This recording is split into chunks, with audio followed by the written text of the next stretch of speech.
আমি 24-এর শহীদ নাফিসা হোসেন মারুয়ার বাবা আবুল হোসেন। আমরা বিধ্বস্ত, অনেক কথা হয়তো বলবো না এখানে, তারপরেও কিছু কথা বলি। এবি পার্টির প্রতিষ্ঠা বার্ষিকী উপলক্ষে সুযোগ পেয়েছি, এই জন্য তাদেরকে ধন্যবাদ জানাই। আজকের উপস্থিতি সরকারের মন্ত্রী মহোদয় আছেন, তাদের কাছে আমাদের একটা আবেদন। বাংলাদেশে যতগুলা শহীদ হয়েছে তাদের মধ্যে 24-এর শহীদ মাত্র 10 জন নারী। এই 10 জন নারী ভুলতে বসেছে সবাই। সংসদে কথা বলেন আপনারা, আমরা শুনি, কিন্তু কেউ কখনো এই 10 জন নারী বিষয়ে একজনও কথা বলেন না। দুঃখ, এই দুঃখ নিয়ে এখানে কথাটা বলতে আসলাম।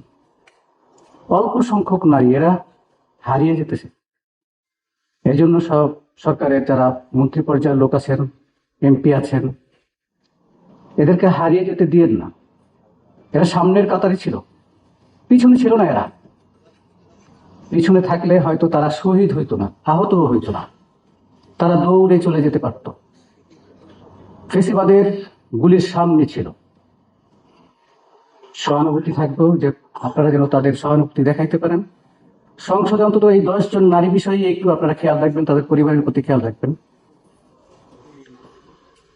এবি পার্টি সামনের দিকে এগিয়ে যাক, তাদের সাফল্য কামনা করি।